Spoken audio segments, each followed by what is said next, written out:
I'm glad the folks are excited for us.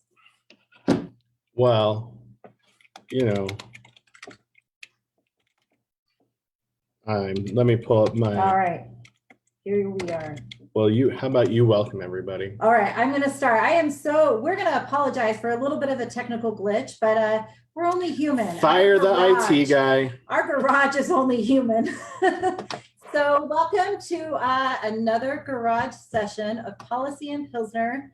Vanessa DeMott. I am here. Actually, our host is David DeMott, Councillor David DeMott, and our special guest tonight. I'm just in company of greatness here. We also have Rich Seymour, who's a friend and a former employer and just an all-around great guy. So this is going to be so much fun tonight. I got great trivia planned too. So, Dave, now that are you here? Are you ready? I'm kind of ready. All right. If he's still working after the next 52 minutes, then it'll be good. You know, we'll see I if he can keep his spend job all day in front of this. My boss from my day job likes to threaten to fire me a lot on Zoom calls. He thinks it's funny. And so I have my background here. I'm in the Octagon. Funny story this week. We do like these team meetings every Monday. And everybody has the virtual background. And so it's funny. And so everybody was talking about the draft this week. And so my boss is a big Steelers fan and our CFO is a big Browns fan. So first my background was the drive. And I'm texting our CFO. I'm like, you know what that is behind me? He's like, no, what's that? I'm like, that's the drive. He's like, you're a jerk. I'm like, I know.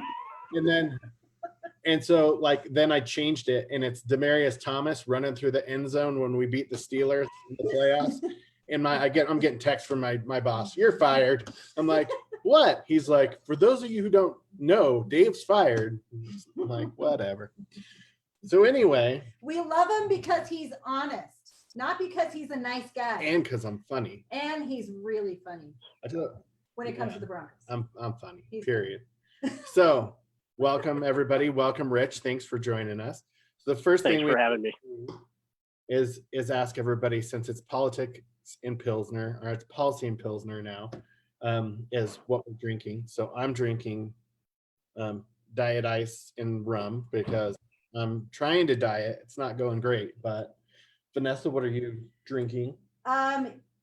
If I would have had my choice, I probably would have had something different, but he filled me up the exact same thing as him. So this is what I'm drinking tonight. I'm about efficiency. And I am actually dead set in the middle of finals. So this is really probably more than I need right now because I get to get back to work after this yet again. So, and Rich, please share. Well, Dave Carpenter, he's trying to start a hashtag. Hashtag fire Dave. Yeah. My boss. He'll jump on. Those libertarians, they want to fire everybody. Yeah. My drink selection is part of my Put My Money Where My Mouth Is tour. Couple Central, Westminster, West Side, Jeffco breweries. So I got choices here. And no, Carpenter, you can't come over and have any. This is just mine. From Westminster Brewery, great local brewery. This is Farmer's Bane Rye Indian Pale Ale. Let's save that one for later. And then we've also got, we want to represent everybody around here. This is their Hefeweizen. Are the people voting on what you're drinking tonight? I think they should. I don't know. They could do that. Well, and then this is the big one. Coca-Pelli. This is their Mr. Rebel Holsch. I always say that wrong. Hopefully I don't offend anyone with my German. And then also from Coca-Pelli, no offense out there either, Bodacious Blonde. So that's a good one. That's a really good one.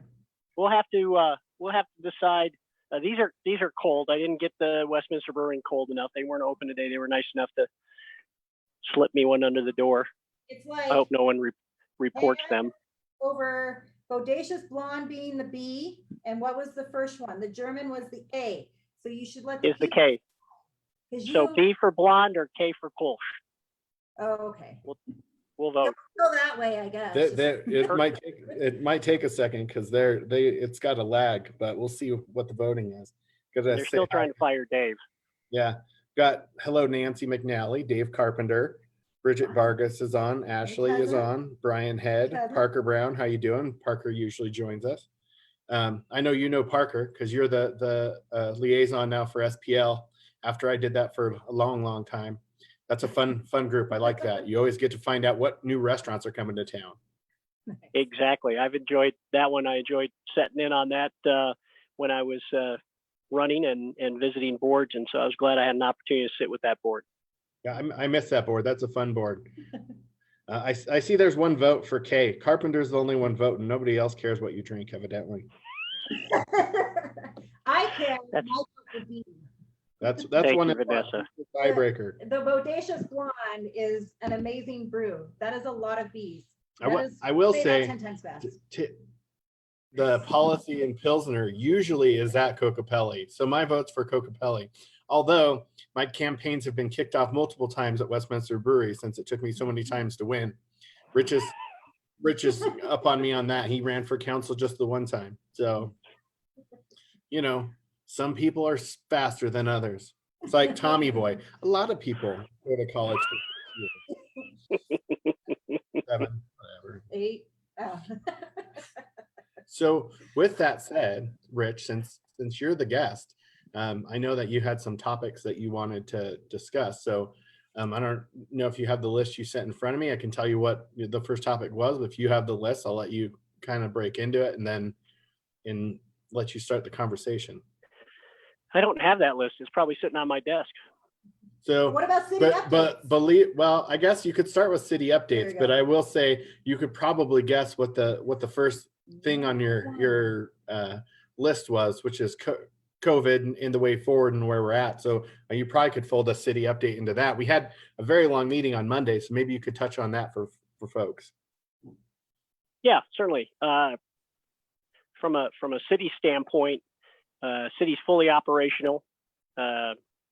We council, the big issue as a local business owner, I was very excited last month that we set aside $1.5 million to help local businesses with some rent. And we had so many applications that we had closed that within 48 hours. That tells the need is great. And the requirements were not too stiff. And this is a grant. And so checks have been going out this week and the end of last week to those businesses that qualified, licensed business owners here in the city, and then they provided the information that they needed to help them out with partial rent payments for the next couple months. So that issue got rolling along quite well, and we had update from almost every department and through the deputy city managers. And while I'm talking, I'm going to message somebody back. They're trying to figure out where we are. I'm going to say in Dave's garage. Well, I have a quick question. Is as you guys talk about the kind of rent assistance that was helped to local businesses, is that a wide spectrum of businesses? Do you guys get kind of into the weeds of who that helped? Are you at liberty to kind of talk about, is that geographically spread out throughout the city? Does it help so we don't see one edge of town that ends up more devastated than the others? We have not seen the final on that. They sent that out to a committee to look that over, and that is a little bit in the weeds from that standpoint. So full confidence in our economic development team and the help that they got from the finance department. It was a multi-department effort because they had so many applications that they didn't want them to sit around very long. So they wanted to get those processed as quickly as they could. So we'll see the after action on that. The concern, of course, all business owners that I've been talking to, how long is this going to go on? And it's not, even when on Monday, when we have some partial openings in Jefferson County and Adams County due to the public health differentials between the governor and then local public health officials, there's still going to be distancing requirements. It's going to hurt volume in some businesses. So we'll see how fast. And then we have the psyche part of it. That's a big issue on this is those people who are willing and able to get back out there and put their money into the economy. It'll be important to see how that, and then we have to look at the actual numbers and how that's going to affect as we move forward. Do we have a vote yet? This is important. No, you just got to vote for. I think Vanessa and I overrode. I saw a blonde, and I think it was Nancy votes for the blonde. So you've got my vote for the blonde, Nancy's vote for the blonde. David wants the other one. I don't want to say it either. I'll go. I'm going to say hi to some more folks. So we have Emilio on, Patty's on, Jonathan Herman, Jana is on, Mark Clark, Lynn Baker, Mayor Adam Paul. Hey, Adam, how you doing? Juliet from the chamber is on. Dave Acunto is on. We got quite the group. Jimmy Mack is watching. We need to give Mark Clark some props. I think he's been our top fan. Can we award a top fan? Mark Lark? Mark Lark for our garage session. So he gets our honorary top fan button. Maybe he gets the unwanted beer from Rich's living room. We do have there's no such thing as unwanted beer. We do have a question from Jonathan Herman. So he asked, did the city forecast a drop in sales tax revenue? If so, are we prepared to handle the decline? Were the financial investments in personnel in the finance office worth it? I mean, we all obviously have our own opinions. So I don't know, you're the guest. I'll let you answer the question first. Hot seat. Thanks, Councillor. Thanks, Jonathan. The top end of that is, as a city, we are absolutely blessed because former councils, especially after the 2008-9 downturn, set aside and committed to and have set aside every quarter into reserve fund and a contingency fund. And so that is foremost, has put Westminster right now, because of that forethought, in a much better position than many of our neighbors. And they talk about this all the time, every year at the state. We need a rainy day fund. We need a rainy day fund. Well, former councilors didn't talk about it; they did it. And so the first pot of that money is about $23 million.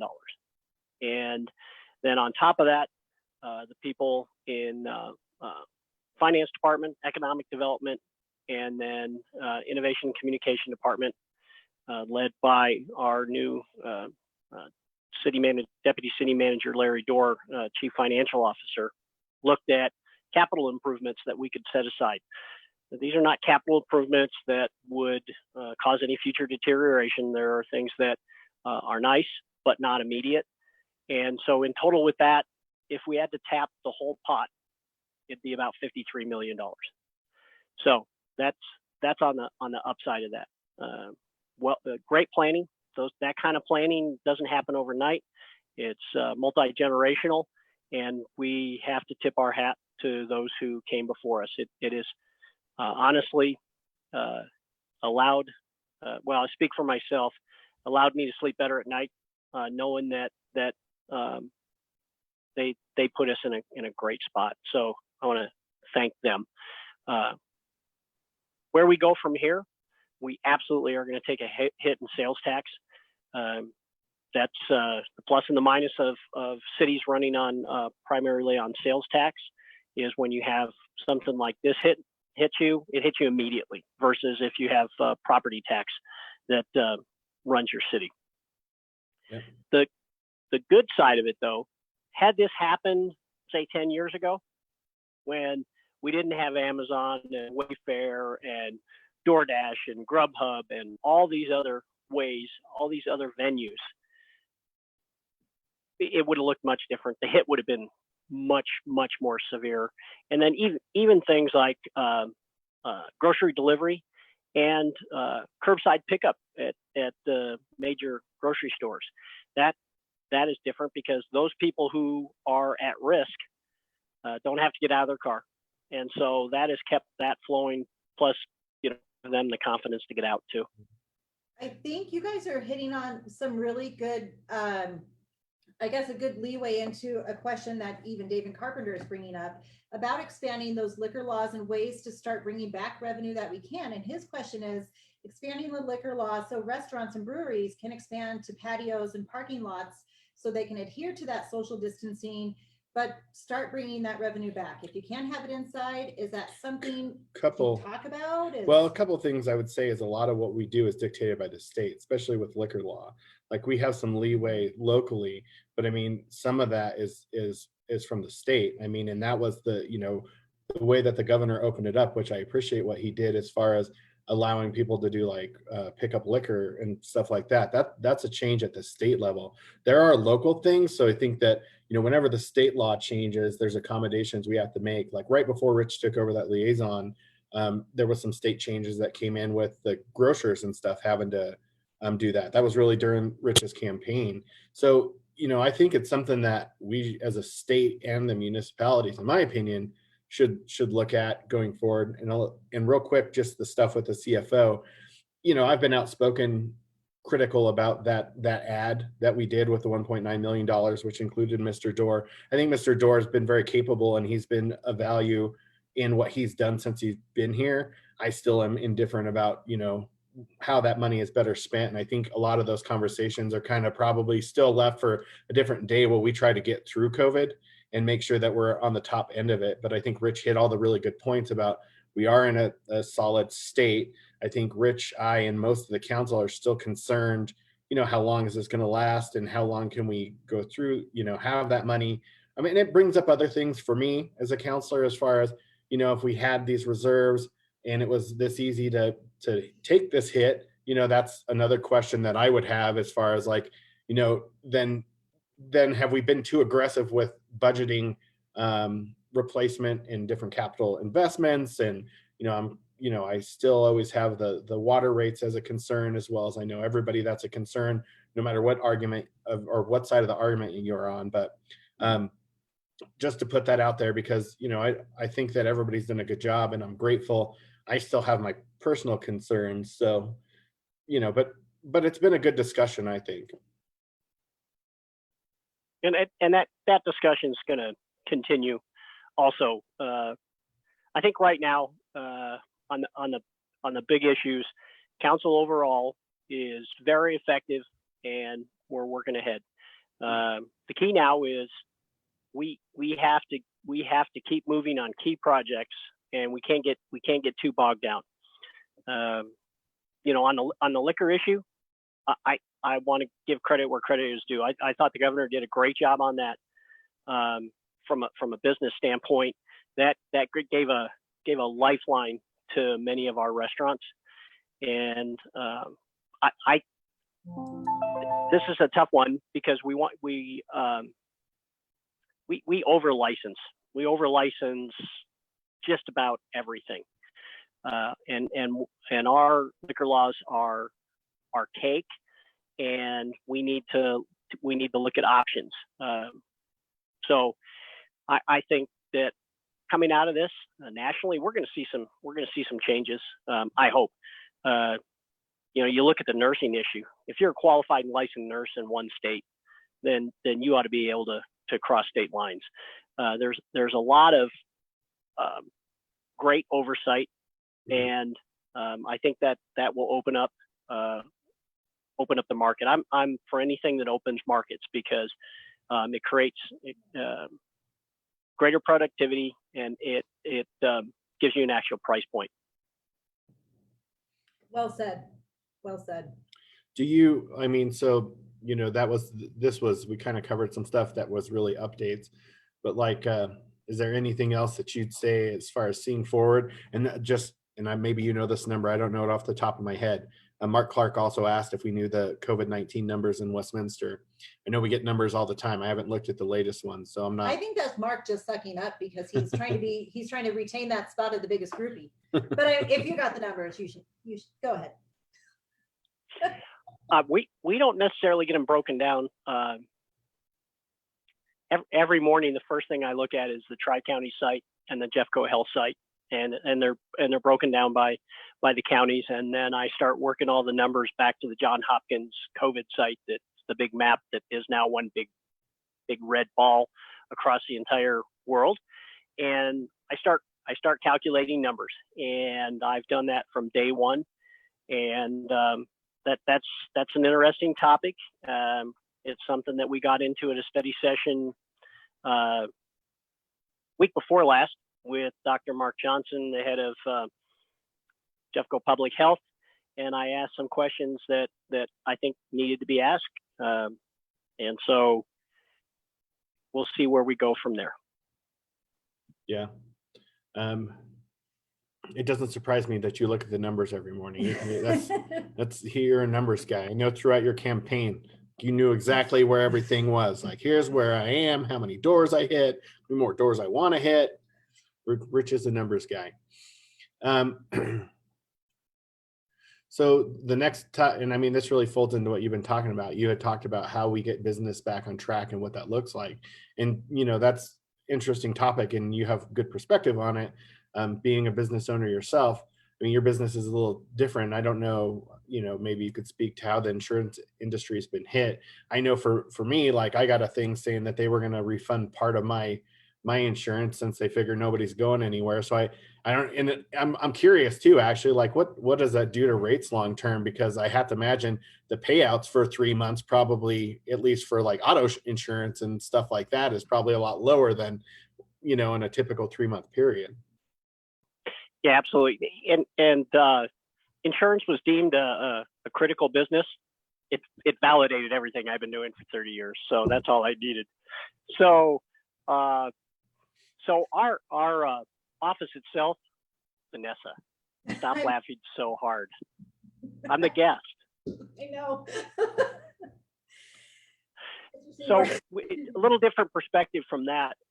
It did change the day-to-day operations in that my staff needed to go home because they had kids at home, and so they became the teachers. So I still was at the office every day. You know, and with new technology, it was as if everybody was there. And at first, the phone stopped ringing completely. People were stunned. Everyone's trying to figure out where they were and trying to get their families settled in, try to find toilet paper, all those necessity items. Then after that, you know, people started looking around the landscape of their house, and those people who were losing jobs were trying to find opportunities to save some money. So we had some unique ways to help them on that from our agency standpoint. And then companies started announcing about the givebacks and the discounts and how they were going to handle that. This will change the insurance industry for the next several months. On the personal lines auto side, we'll see. People love their freedom, and in the Western United States and Colorado, they love their cars. So when this thing pops open, and I'm surprised we haven't seen more, people will start filling up the roads again. Will they be paying more attention because they are so happy to be out there and they won't be texting on their phone and running over people? I hope so. I really do, because that was our biggest issue. Right now, the only claims that we're getting is people are going, well, my car's sitting in front of my house and I have a windshield chip. I might as well get that fixed. So that's the extent of our claims. Unfortunately, like many of us, we see the reports of our local agencies, some of the speed numbers of people out there. You know, it's not about you. It's when someone does 149 miles an hour in a 65 mile an hour zone, that's selfish. Yeah. And so I thank our local police agencies, Colorado State Patrol, for keeping an eye out for all of us, because that's just behavior that's going to hurt people. Yep. I see more people have joined. I see Sam Hockenberry's on here, and she says she has plenty of toilet paper. Rick Fernandez. But no meat. Deborah, Councillor Mayor Pro Tem Seitz is watching. Hello, Mayor Pro Tem. Chris Hoverdale, my faithful chiropractor, who's a magician, who made me believe in the art of chiropractor. I don't know. I'm not chiropractism. I'm not a smart man, but I know his hands are magic. Well, yeah. So there's competition. You guys are all about competition in the marketplace. Well, Chris, so so the next thing, and I think this is interesting, and you and I have had plenty of discussions about this as well as in council. So you had talked about, you know, what with this going on, what discussions have been delayed. I know like the water is a good example of a topic that, both of us are, well, I think everybody on council is finely tuned to that, no matter what side of that you're on. But that's one that's been paused until we can get to a place where we can have more public engagement. And then, building on that, really, I'm curious for you, like what has it been like being on council so far? So you're on for almost going on 6 the months, dream, Rich, and just tell and him. you couldn't, like I've been telling people, like, this is the strangest time to probably be an elected official. Like, I've been dealing with things that I couldn't even imagine I'd be dealing with. Granted, I've at least been on for a couple of years, so I'm a little further down the road. And so you're not even half a year through, and you've had, probably some of the bigger discussions a Westminster councillor has had to deal with, in our city's history. So, tell me a little bit what those things look like for you. Like, what are you missing that we were talking about, and where's your head been since you kind of been in this?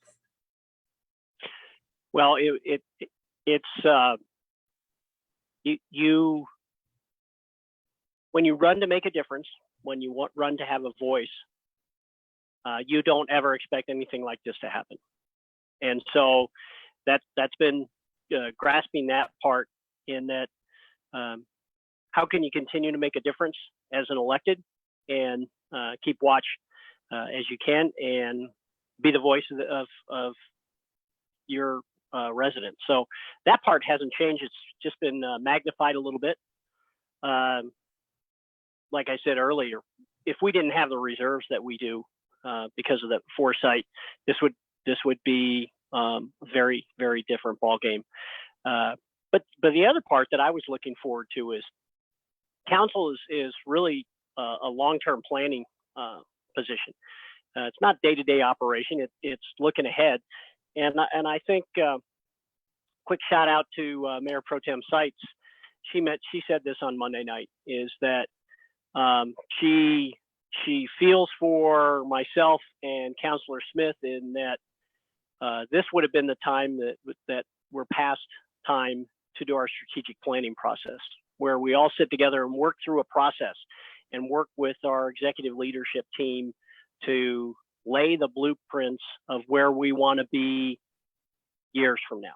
And that foundational work has come to a complete halt.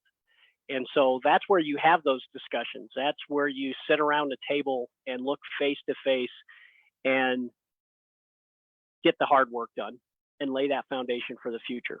It's and so that part's missing, and I was extremely excited for that. And that's where you make your mark as far as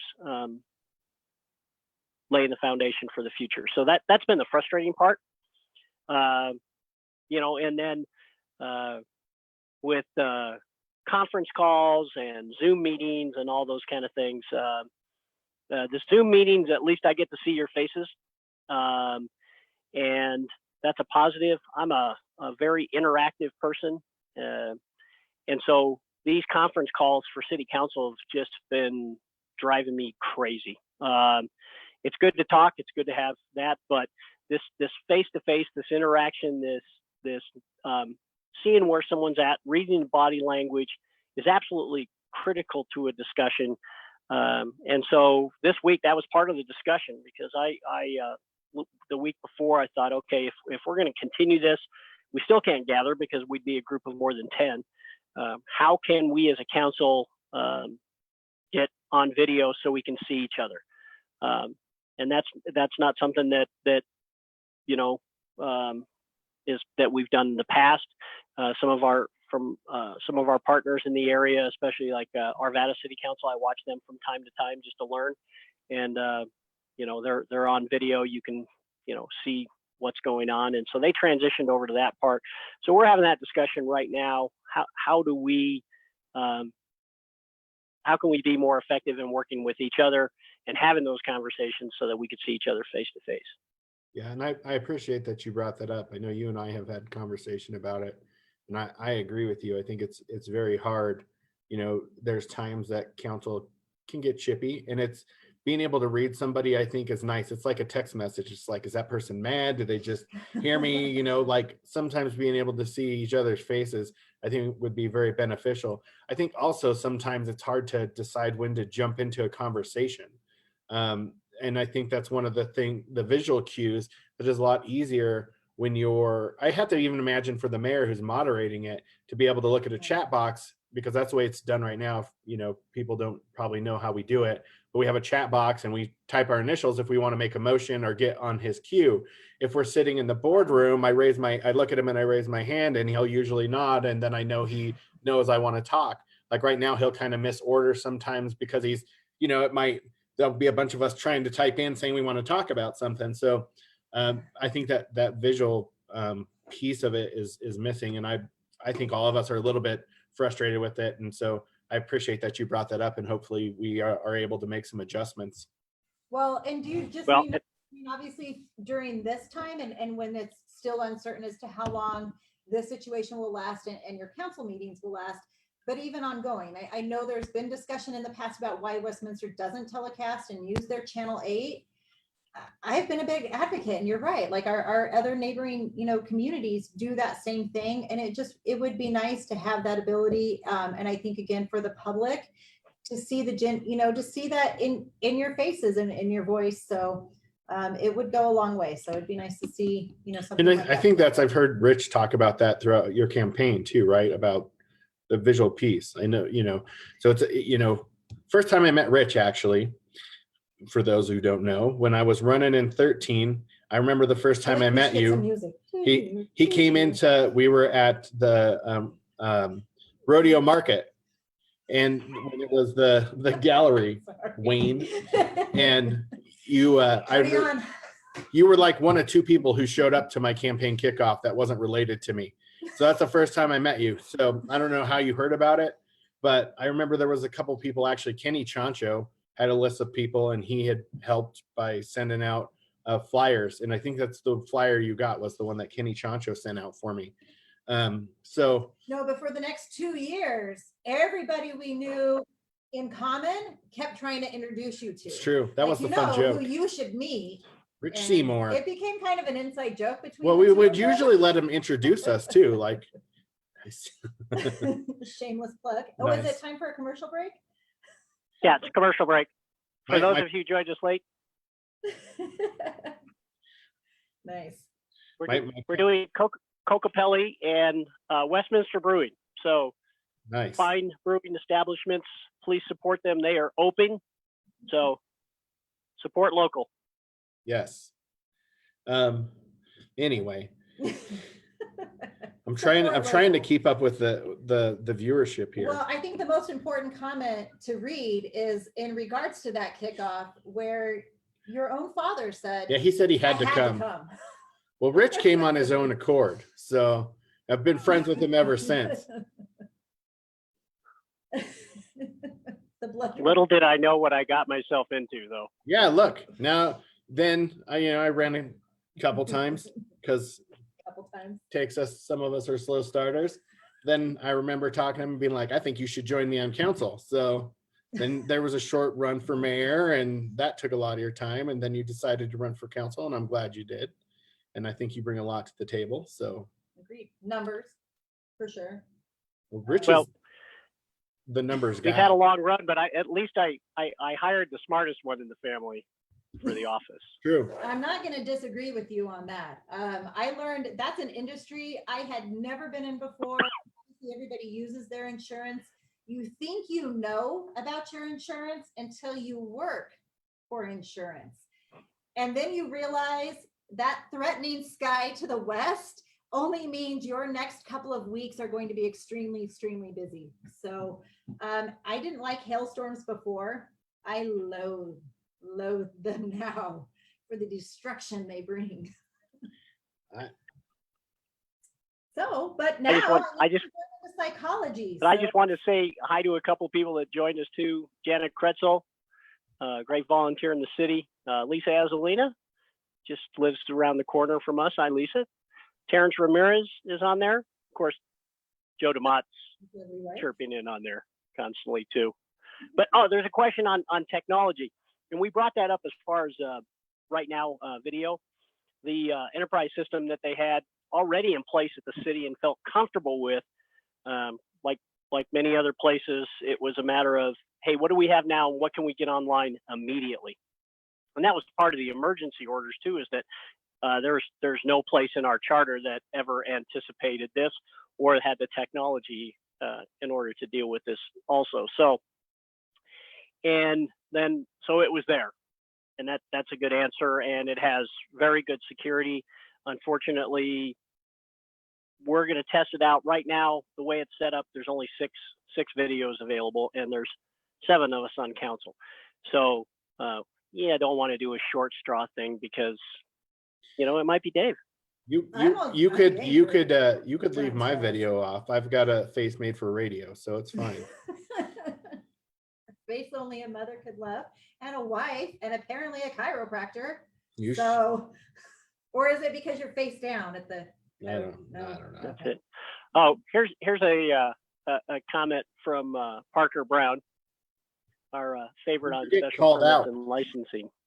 Yeah, I just got called out. Parker says, Rich Seymour, put your money where your mouth is and come to Carrabba's. Open Mondays 4, Thursdays 11:30, Friday. Okay, so what Parker's referring to is if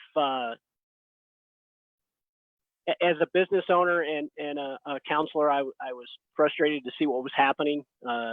My retail center, myself, and the liquor store were the only businesses that were open, and it's empty. The parking lot's empty. And so thought about it for about a week and a half and said, you know, what can I do? So kind of came up with an idea how we can support local businesses, and then, you know, around thoughts of shopping local. So most days at lunchtime, I pick a local restaurant and I go out to order food and do a little video, and that's on my Facebook page, Rich for Westminster, and you can catch up on those restaurants. And so it's my put my money where my mouth is tour. So I try to feature a restaurant every day. I don't know if I can bike far enough to get all this food off of me the way it's been going, because the food's been fantastic. You're gonna gain so COVID-19. Parker, yeah, COVID-19 20. Parker, I've got you on my list, and I'm gonna get some Italian this next week. So thanks for asking. I'm gonna get some Italian too. I'm gonna actually make Dave put his money where his mouth is. He offered to buy me any dinner I wanted for my graduation party. I think I want Carrabba's. So they've got some. It's been a while dishes. since I've been to That's where we're Carrabba's. I'll at. go spend some money with Parker. Yeah. Parker's a good guy. Parker and his business, they do a lot of things in the city on a normal basis. They participate in our events. And Parker serves on our SPL board. He came on, I think Parker came on after I was on council, because he did, because he was actually I helped that as he came in. We do interviews and stuff to get people on the boards and commissions. So Parker's a good guy. Well, there you go. Oh, and they have limoncello. Limoncello. That's a bribe. That's we have that's the thing tonight, in case you need a break from all of the COVID and all of the city talk. We've got some fun things out there still. Well, it's true. Couple quick things. We'll let Vanessa give her campaign update, and then we'll get to trivia. There we go. So any other topics that you want to touch on that we talked about? I know masks is hot. A lot of discussion about that. I don't know if you want to go down that path, but I'll jump into it. That was part of the discussion on Monday night. And Dave said it was a long one. Yeah, we got done just before midnight because there was a lot of things that we needed to talk about and share with each other and hear from all the department leaders. And mask was brought up because there have been some municipalities that have made it so you have to wear a mask, and then it depends where, going into a retail, going into a food, going outside, whatever. It's convoluted. My concern about mandating that, first of all, I'm frustrated. I was frustrated last week from a business standpoint, and I know many fellow business owners were, is we had uncoordinated directions from different electeds and non-elected public health people that confused our residents and our business owners. I know business owners that after they heard from the governor, went out and started calling their people, get them back in. Let's get open, let's get ready to go. And then we had our public health officials in Jefferson and the Tri-County for Adams County side of Westminster make a change. So first and foremost, confusion leads to more confusion. So I was against any kind of mandatory mask wearing in the city of Westminster, creating our own municipal code for that, whether it's an emergency ordinance or not. I'm also absolutely positively in favor of the fact that people have to take accountability for themselves. And if you have underlying issues, health issues, that is the primary issue of the morbidity rate for this disease, then you absolutely should have a mask. And I think if you go into a business, you have to make a decision there too. But I'm pushing for the fact that the businesses have the right to say, if you come into, hey, we had a visitor. If you come in, they just want to say hi to me. Oh my God. Live TV, folks. I'm surprised my grandson hasn't visited yet. We'll get him down here at the end. But if a business says, hey, you don't come in here without a mask, then people who prefer that to be the situation will shop there. And that's their right to protect their employees also, first and foremost. So that is their right as a business to say that. And I would hope that they do. So on a personal side, out of respect for other people, when I go into a close quarters, I have a mask. It's a very cool Denver Bronco one, of course, fashionably made. And I have some baseball ones too by our favorite stitcher, Nancy McNally. Nothing less. Yeah, I think, I was on the same side as Rich on it, as far as like, it's the businesses that have a right to do it. And that was a question I asked our attorney is, was there a law that would preclude the business from doing it? And I think the point was made, well, maybe they're not comfortable. And I said, well, I'm absolutely uncomfortable making a law to use government force to do it. That's not our place. I've had some great conversations with people who think that we should today. I've had a lot of emails and, I've answered them and said, here's where I'm at. And especially, having a couple kids who have some anxiety, our kids are okay with the masks, but I know people who aren't. There's, people who are claustrophobic. There are people who actually have health conditions that wouldn't wear the masks or can't wear the masks for whatever reason. The other side of that too is seeing people in masks for kids, for people with that kind of social anxiety. There's so many parts of it. But again, I can't stress enough. We have sacrificed everything as a nation. We have sacrificed our businesses, our livelihoods for the well-being of our neighbors, for the well-being of our fellow man.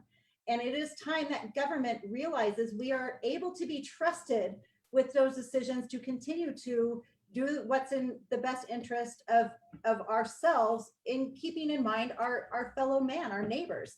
Not everybody thinks the same, and not everybody should assume that their neighbors are scared to go out of their house unless everybody has a mask on. I think, as my husband said, we wear masks. We get it. We want to protect ourselves. We want to put other people at comfort, but never, God forbid, never will we ever be on board with forcing people with a measure that you can't even enforce. Well, and that's, there's been, and we won't go down which examples, I could sit here all night, but that goes down a dark path at some point.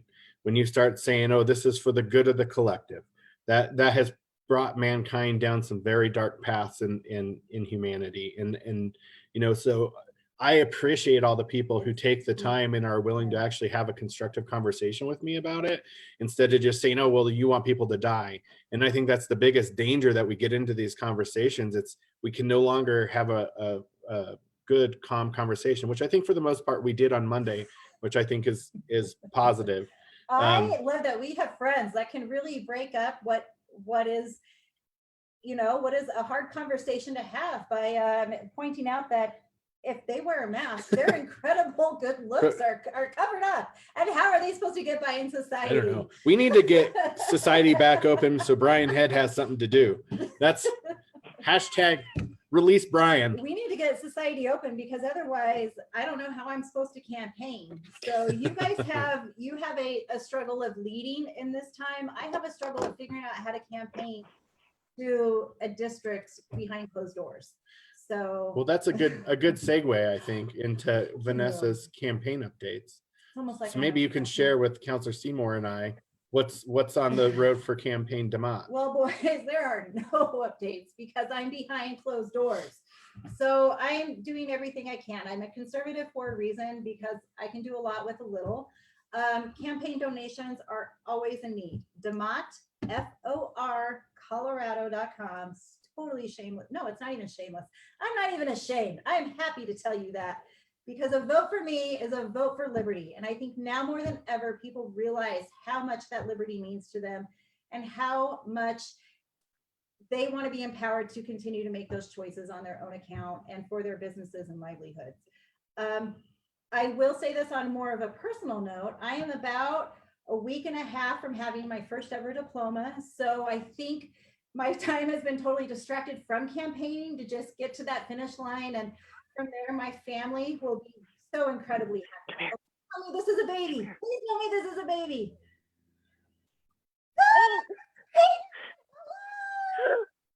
It's like, He's what? the man. I'm watching. I just can't wait for these ratings to just skyrocket right now. Can he be part of my campaign team? Sure.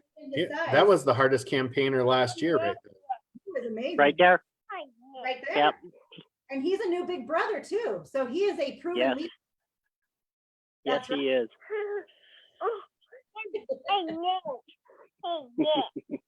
Good guy. He's been running around upstairs looking for me. So You found him. You won the prize. say hi. Hi. You're pretty darn cute. That's a future leader right there. Folks. He's like, what do you got on your head, Future Grandpa? mayor, something. He'll be Yeah. there. He's a good looking guy. Aw.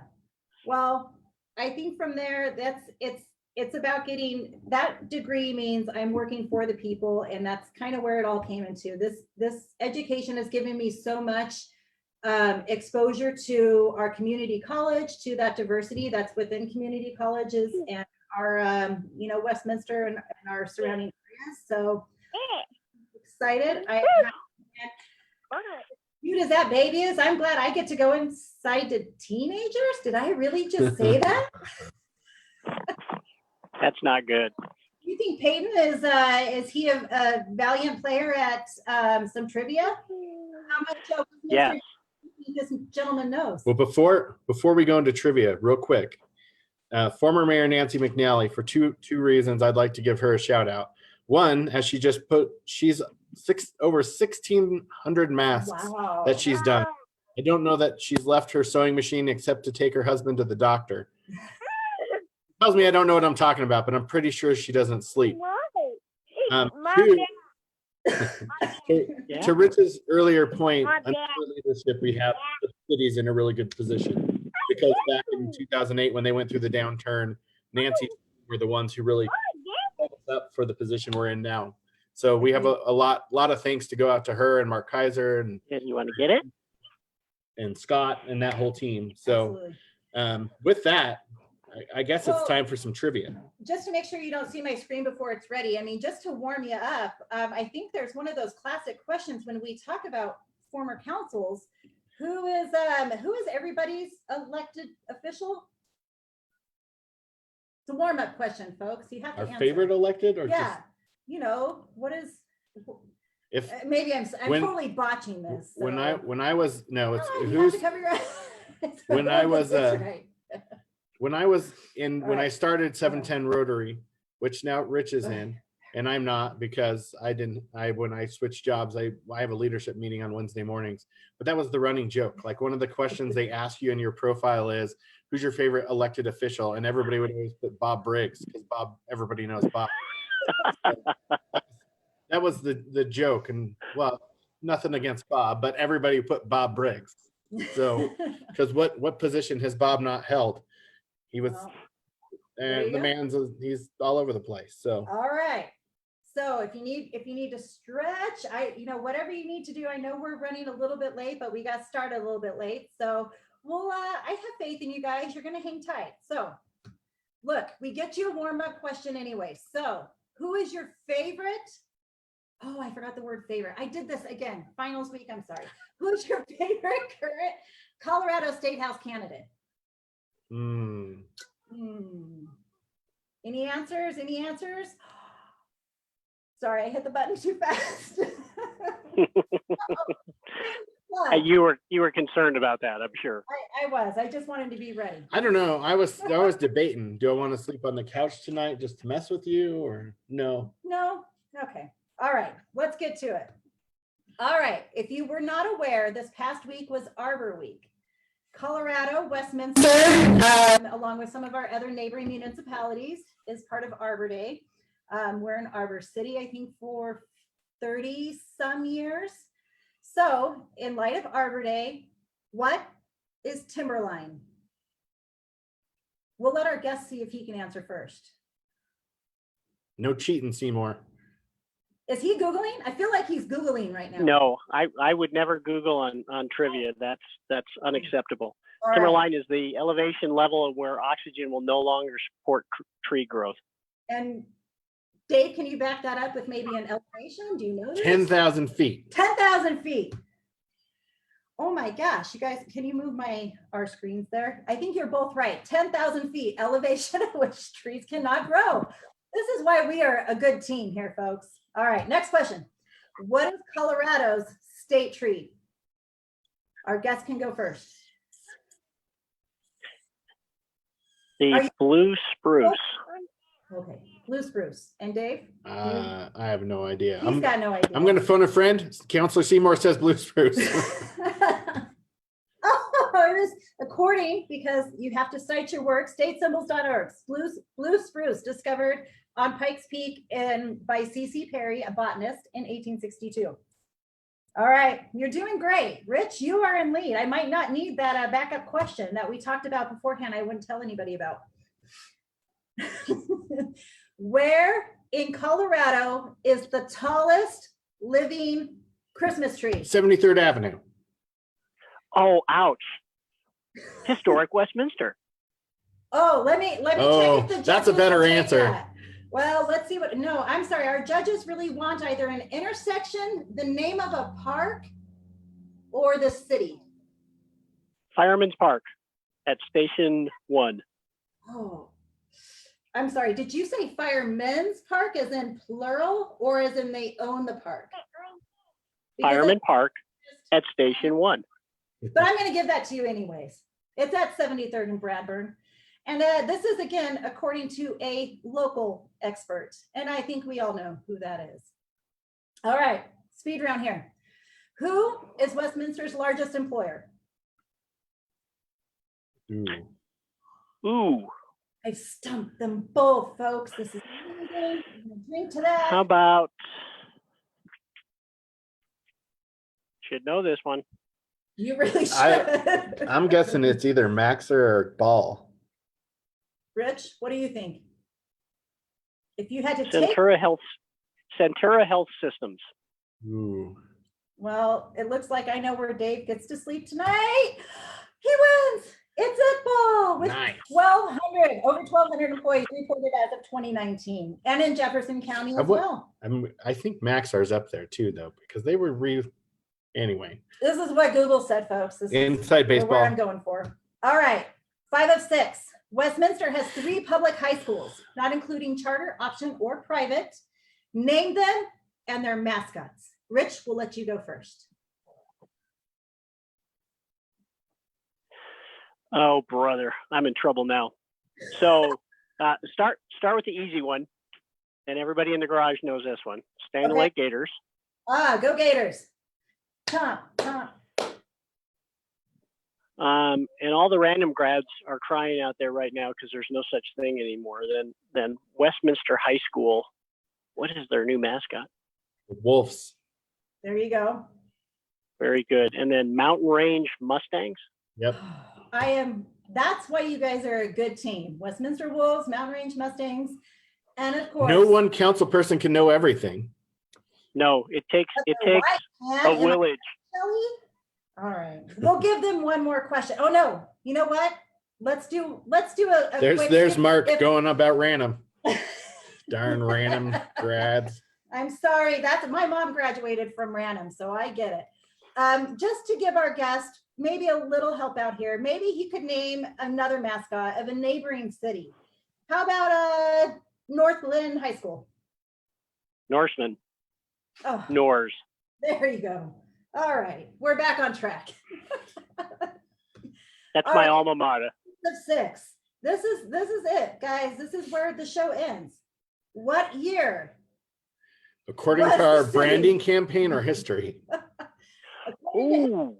Again, wow, my Ooh. grammar on here is just unacceptable because I was tired. What year was the city of Westminster incorporated? 1913. Oh, Dave. 11. 11. For the people, he says 1911. Harris voted Oh.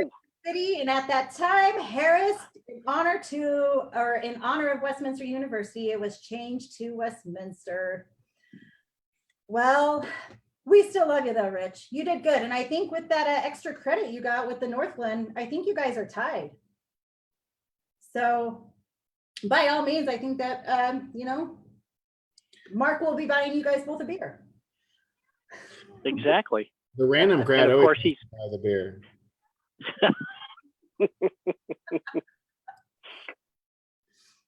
If you graduate from random, that's prize enough. And thank you for our non-paid sponsors.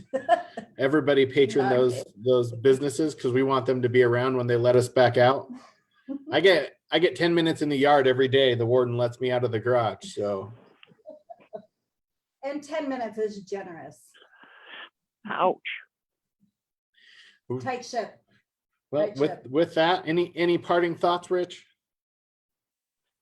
Yeah, it's amazing the ingenuity of the American mind and the American people. We have overcome and led the world in many dark times, and this is not a dark time because we know where the light is, and we together can make a difference. Out of everything, no matter how trying it is, comes positives. When you see neighbors sitting out in their driveways having conversations with their neighbors, when you see teachers doing parades down the street and their students and their parents are out yelling and screaming because they all miss each other. When you have office mates that are dying to come back to work because they miss each other and they miss that camaraderie. Those are the things that we can hold on to. And to all the grads that are graduating this year, don't make this year an asterisk. This is a kicking off point. Make a difference because once in a generation what may happen, could happen, and then also see hope. Always hope, and I think our PD and our fire are doing a great job of promoting that. And so, there's always hope, no matter what it is. And look at the numbers because facts are important. Do those numbers yourself, and you'll come to your own interesting conclusion because you're all incredibly smart people. So I wish everybody absolutely the best. Yep, absolutely. Well said. I couldn't add anything to that. So with that, I appreciate Rich you joining us, and hopefully we can actually do one of these in person one day together as both counselors. I know you joined plenty of my events as a resident. So looking forward to the day where we can actually patron some of these businesses together and get everybody back together. But until then, everybody stay safe. God bless, and we'll talk at you soon.